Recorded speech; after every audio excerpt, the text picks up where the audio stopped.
hospitalizations have more than doubled in 2 weeks. And the positivity rate right now has more than doubled. It's over 5%. Nearly all of these cases are stemming from the Delta variant. Our main priority continues to making sure that everybody gets vaccinated, but we want to be clear that this is very serious and it is cause for alarm. We are looking at potential additional mitigation measures that may become necessary. You're going to hear more about that tomorrow from the mayor and from Dr. Avegno. That'll be tomorrow afternoon. But we want to be clear that all options are on the table, that the statistics and the startling rise in case numbers that we're seeing are a tremendous cause for concern, and that we're going to do everything we can to get that back under control. Vaccinations are absolutely going to be the key in this. As you've heard the doctor and the mayor say repeatedly, over 99% of the fatalities we are seeing have been from unvaccinated individuals. So vaccination remains the key, but this rapid spread of the Delta variant is a cause for tremendous concern. It potentially puts not only the progress that we have made at risk, but all the exciting things that we're looking forward to this fall. Those things are potentially threatened by this spread, which is why it's absolutely critical that we do everything we can to get it under control. Right now, there have been 32,264 cases in Orleans Parish and 808 deaths. COVID has not gone away, and we have to continue to be mindful so that we don't lose the progress that we've made. I'm going to move on now quickly to talk about a few other topics, and then we'll take questions. The veto override session, the state legislature is back in session today. There are two specific bills that we're aware of that are cause for concern from the administration's perspective. One of them is that concealed carry bill, that's SB 118. The potential to override that is concerning for us. Chief Ferguson has joined law enforcement leaders from across the state to be clear on his concern. This potentially makes our officers less safe. Whatever else it does, it makes the men and women who are charged with protecting us less safe. And the leaders of the law enforcement organizations have been to Baton Rouge. They've been very clear about their concern. We want to stand with Chief Ferguson and with the other law enforcement leaders to say this is not a good bill and that the governor's veto should not be overturned. Similarly, what's being called the transgender bill, SB 156, we've said from the podium here a number of times, you've heard the mayor say, this is discrimination, pure and simple. It's wrong, it's bad legislation, and it should absolutely remain vetoed.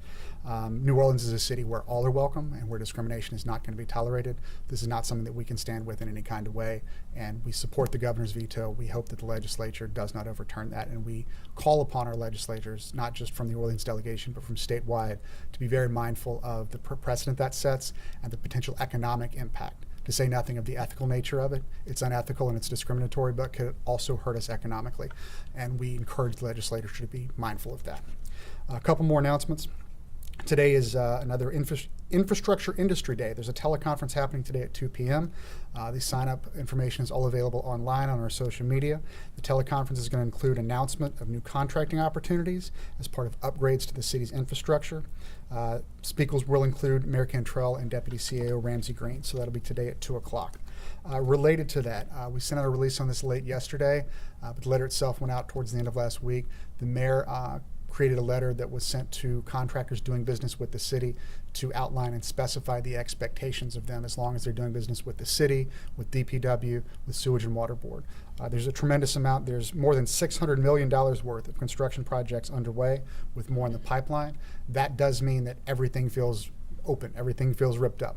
And what we're encouraging the contractors to do is to remain respectful.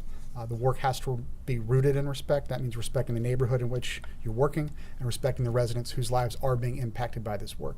To be clear, this work is going to make the city better. It's going to make the infrastructure better, but we fully acknowledge the inconvenience, and we want to make sure that not only the city, but the contractors as well are doing everything in their power to be respectful of residents and to do this work as cleanly and as efficiently as possible. That's all I've got. You want to move to questions?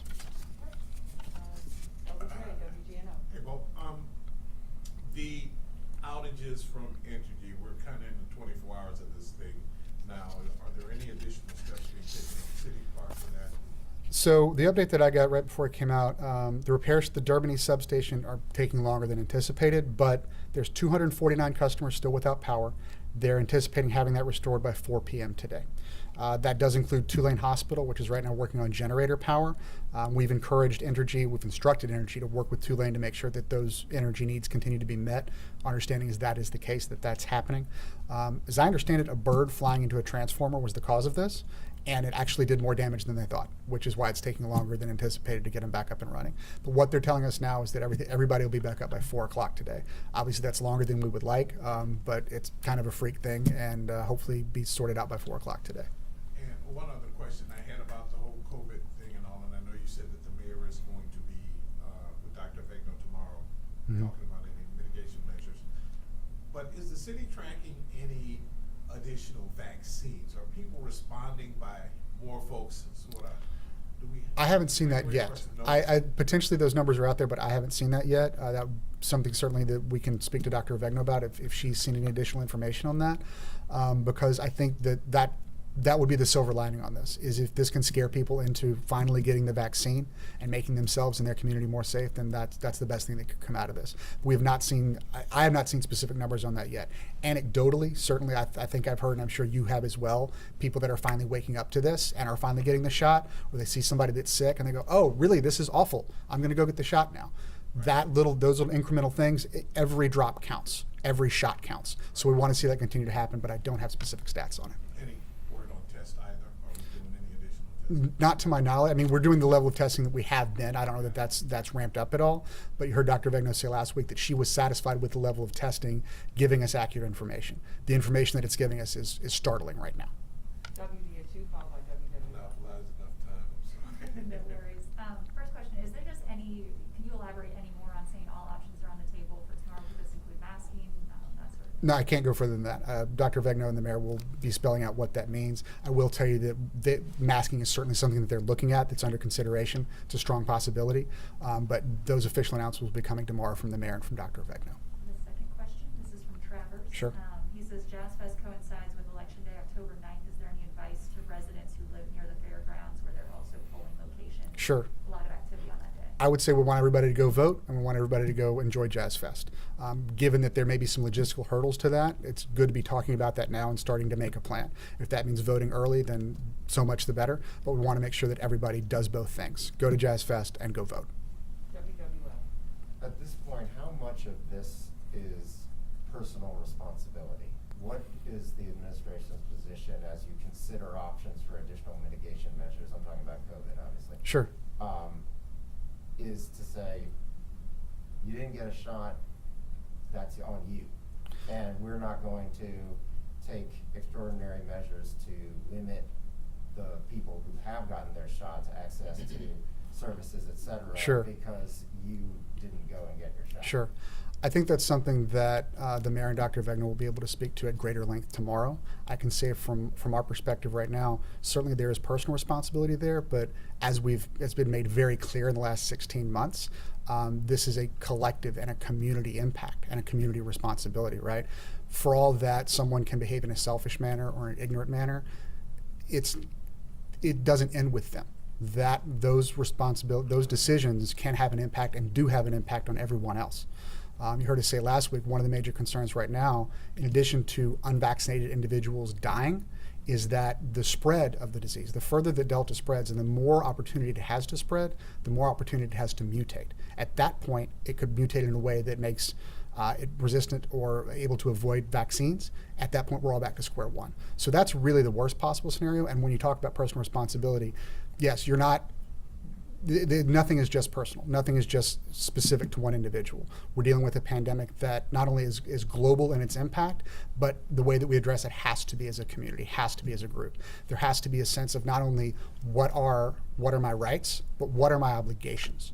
My obligation to my neighbors and to my family and to my community is to do everything I can to make myself and to make them more safe. It's a collective responsibility.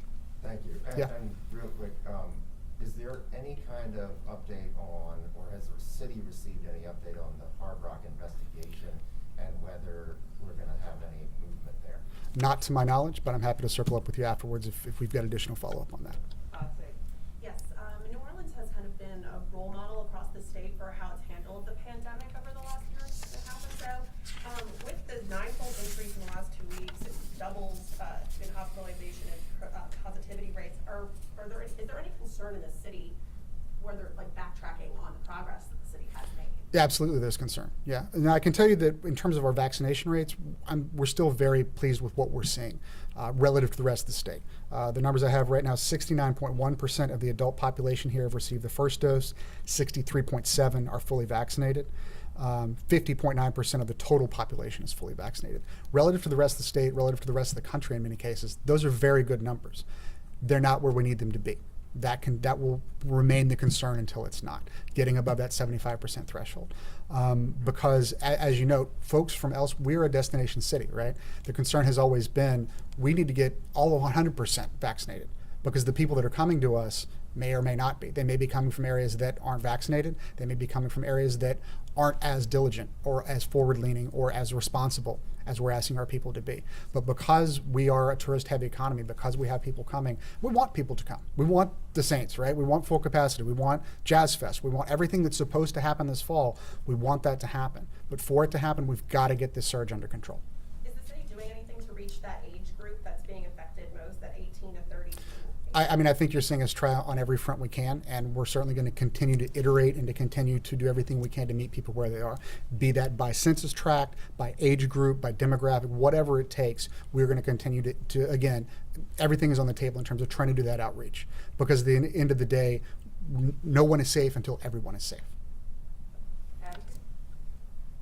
Yeah, Pfizer has floated the possibility of having a third dose for people who are already vaccinated, essentially like a booster shot. Sure. Has the city heard anything about that, a possibility? Yeah, I would refer you to Dr. Avegno on that tomorrow. She's obviously a doctor and can speak more authoritatively than I can on it. My understanding is that right now, what we see in the data does not indicate the need for a booster necessarily. However, I think that's going to be an ongoing conversation for quite a while.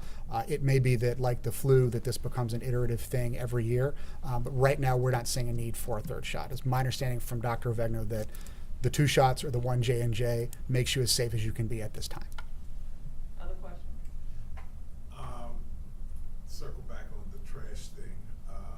I know toward the end of the month, or the Metro folks have mentioned that they desire to be caught up Sure. at the end of the month. Yep. We've got other companies pitching in and everything else. That still look like a track. It does. It seems like they're making progress. I know just anecdotally last Friday, some folks that are supposed to get picked up on Friday got picked up on Friday, and that hadn't happened in a while.